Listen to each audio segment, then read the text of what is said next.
Study IQ IAS, अब तैयारी हुई अफोर्डेबल।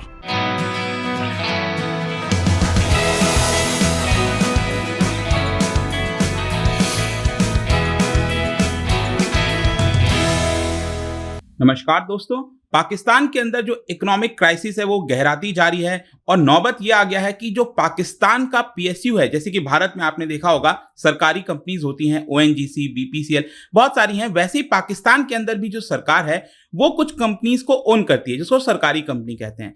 तो वो जो सरकारी कंपनी है उसका कुछ हिस्सा UAE को बेच सकती है। यहां पर आप देख सकते हो, कैश स्टार्व्ड पाक makes appeal for fresh loans, UAE offers bail out deal. तो यहां पर ये एग्जैक्टली चल क्या रहा है, पाकिस्तान में हालात क्या है, चाइना क्या कर रहा है, IMF ने क्यों नहीं मदद की अभी तक, क्या जो कंडीशंस है वो सेट किए गए हैं, वो सब कुछ हम ओवरऑल पर्सपेक्टिव से देखेंगे और ओवरऑल जो जानकारी है इकोनॉमी के बारे में वो समझने की कोशिश करेंगे। चलिए आगे बढ़ते हैं, लेकिन उसके पहले एक बहुत इंपॉर्टेंट न्यूज। 11 जुलाई से ध्यान रखिएगा, स्टडी IQ का लाइव फाउंडेशन बैच स्टार्ट हो रहा है जिसमें हर दिन लाइव क्लासेस कराई जाएंगी सुबह 8 बजे। अगर आप इसमें कंफर्टेबल नहीं है, अगर आप इवनिंग बैच ज्वाइन करना चाहते हैं तो ऑलरेडी 20 जून से इवनिंग बैच स्टार्ट हो चुका है, तो वहां पर आप एनरोल करा सकते हो। और पहले की जितनी भी वीडियोस हैं वो आपको रिकॉर्डेड फॉर्म में मिल जाएंगी, मतलब जितनी भी लाइव क्लासेस होती हैं वो रिकॉर्डेड फॉर्म में हो जाती हैं, आप जितनी बार चाहे देख सकते हैं। इसके अंदर बहुत सारे फीचर्स दिए जा रहे हैं दोस्तों, जैसे कि आप देख पाओगे क्रिस्प नोट्स हो गया, जैसे हैंड रिटन नोट्स हो गए, आंसर राइटिंग प्रैक्टिस आपके मेंस के लिए, MCQ हो गया ताकि आपकी प्रीलिम्स की तैयारी अच्छे से हो सके, डेली का जो करंट अफेयर्स है बहुत ही कॉम्प्रिहेंसिव वे में कवर किया जाता है। ये पूरा जो स्केड्यूल है ये मॉर्निंग बैच का वो आप देख पाओगे यहां पर। और इसके अंदर जो इकोनॉमी का एक बहुत इंपॉर्टेंट कोर वाला पार्ट है बैंकिंग वाला, वो मेरे द्वारा लिया जाएगा। इसके अलावा आई होप कि आपको समझ में आया होगा कि ये जो रेट है, जो चीजें प्रोवाइड की जा रही हैं, ये जिस रेट पर हम दे रहे हैं आपको 19,000 में ओनली, यहां पर आप कोड इस्तेमाल कर सकते हैं अंकित लाइव हमारे ऐप और वेबसाइट पर, ताकि ये जो पूरा 25,000 का कोर्स है वो सिर्फ आपको इतने में मिल जाएगा। जल्दी करिएगा क्योंकि जैसे जैसे एनरोलमेंट हो रहा है इसके अंदर प्राइसेस बढ़ते जाएंगे। इसके अलावा अगर आप MCQs अटेम्प्ट करना चाहते हैं तो मेरे इंस्टा पेज पर जा सकते हैं, वहां पर स्टोरीज में जितने भी MCQs हैं उसको आप अटेम्प्ट कर सकते हैं।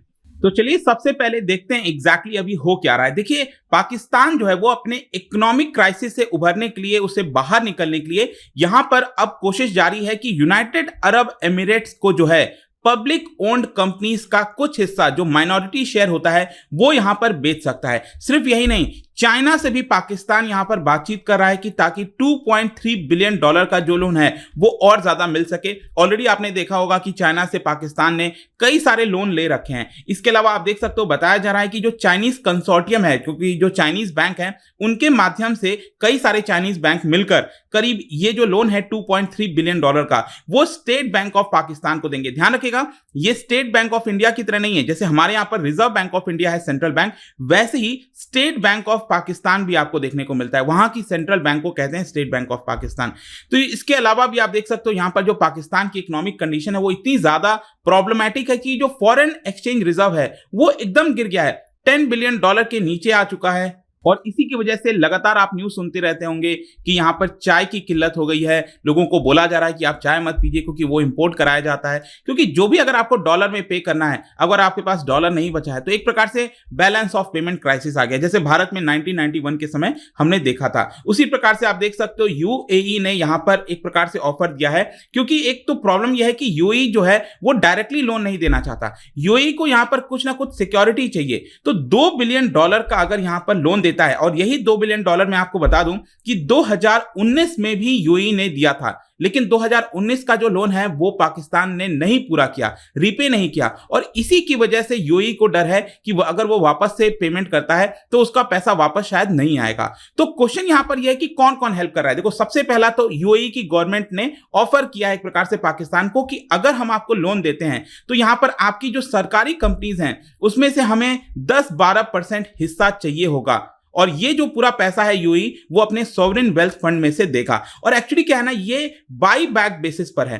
कहने का मतलब यह है कि अगर मान लो पाकिस्तान ये जो लोन का पैसा है वापस चुका देता है 2 साल बाद, 3 साल बाद, 4 साल के बाद, तो वापस से वो जो शेयर है जो सरकारी बैंक का, जो सरकारी कंपनीज का हिस्सा है, वो वापस से पाकिस्तान को मिल जाएगा। ऐसा नहीं है कि यूएई हमेशा के लिए उसको रख लेगा, बट आई होप कि आप समझ पा रहे होंगे कि पाकिस्तान की इस समय हालत क्या होती जा रही है। आपको अपनी सरकारी कंपनी का जो हिस्सा है वो बेचना पड़ा है, देना पड़ा है सिक्योरिटी के तौर पर, ताकि यूएई जैसा देश जो है वो आपको पैसा दे सके। इसके अलावा जहां तक चाइना की बात है, मैंने आपको ऑलरेडी बताया, पहले भी चाइना ने 2019 में $2.1 बिलियन का लोन दिया था। उसी प्रकार से इसके अलावा जो बाकी के देश हैं, सऊदी अरब हो गया, यूएई हो गया, उन्होंने भी $1 बिलियन का यहां पर लोन दिया था। सऊदी अरब ने तो 2018 में प्रॉमिस किया था $6 बिलियन का बेल आउट पैकेज, लेकिन इसमें भी बहुत प्रॉब्लम आई थी सऊदी अरब के साथ। सऊदी अरब को भी लग रहा था कि हम ये लोन तो देते जा रहे हैं पाकिस्तान को, लेकिन क्या वो लोन वापस हमारे पास आएगा कि नहीं। अब देखिए क्या है कि जो सऊदी अरब है, यूएई है, चाइना है, ये तो उसको ट्रेडिशनल तौर पर अगर आप देखोगे तो हमेशा से मदद करते आए हैं,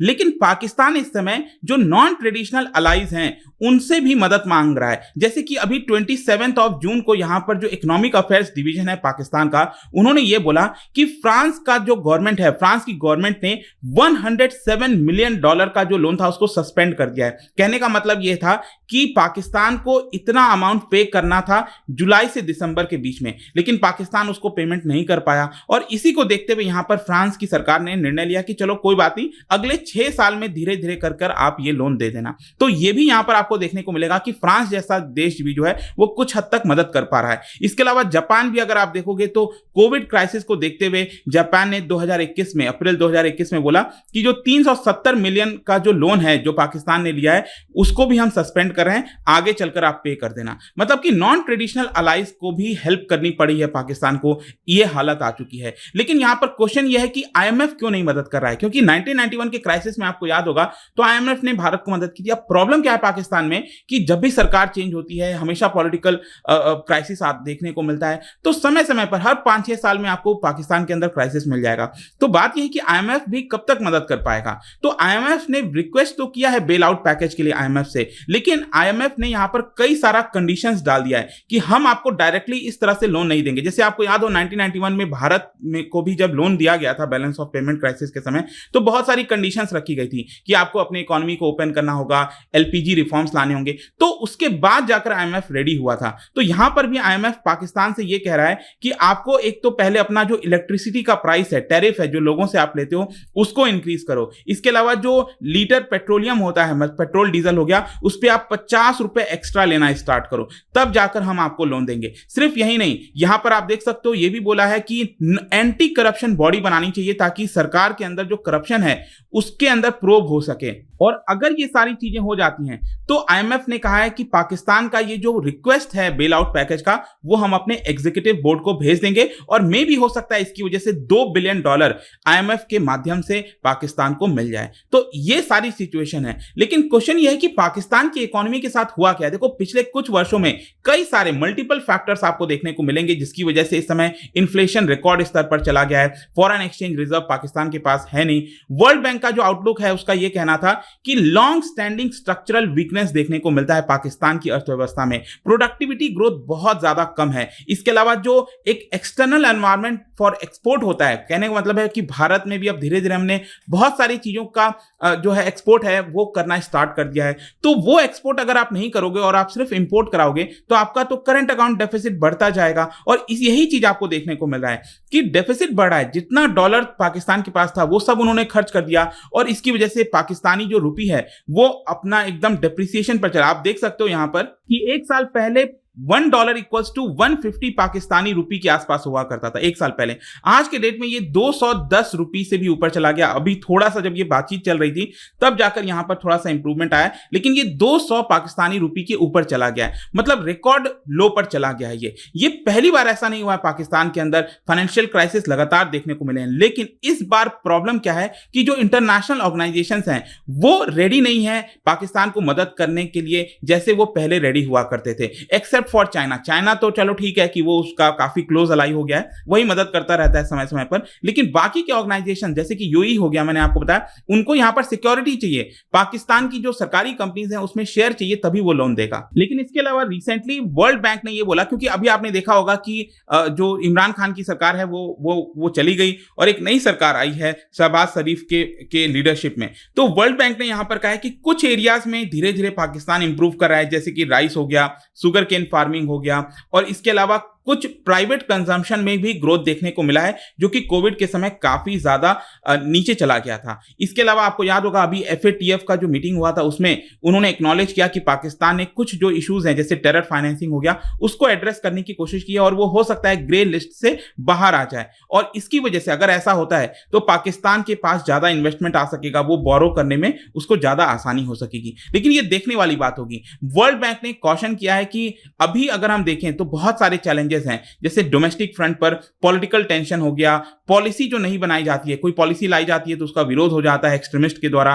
तो ये सारे जो मैक्रो इकोनॉमिक प्रॉब्लम है वो लगातार पाकिस्तान के अंदर हो सकते हैं। और अभी शॉर्ट टर्म में अगर हम देखें तो फ्यूल और इलेक्ट्रिसिटी की शॉर्टेजेस ये बहुत ज्यादा है पाकिस्तान में, इन्फ्लेशन हो गया, इसके अलावा जो अभी हीट वेव चल रहा है जो कि डायरेक्टली एग्रीकल्चरल क्रॉप्स को अफेक्ट कर सकता है, ये थोड़ी सी चिंताजनक बात है शॉर्ट टर्म में। लेकिन अब देखना होगा कि यहां पर किस तरह से कंपनी सामने आती हैं और क्या एक्चुअल में पाकिस्तान अपना जो सरकारी जो कंपनीज का शेयर है वो यूएई को देता है कि नहीं। अगर ये देता है तो ये बहुत बड़ी बात हो जाएगी। आप सोच के देखिए, आपको अपनी सरकारी कंपनीज बेचनी पड़ रही है।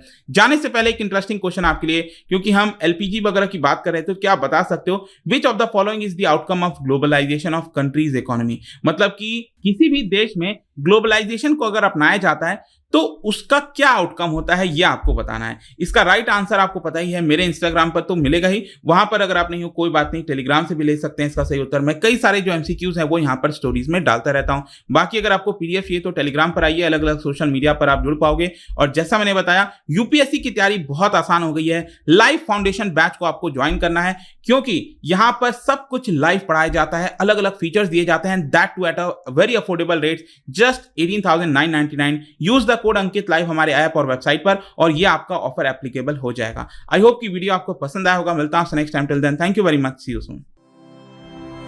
स्टडी IQ IAS, अब तैयारी हुई अफोर्डेबल।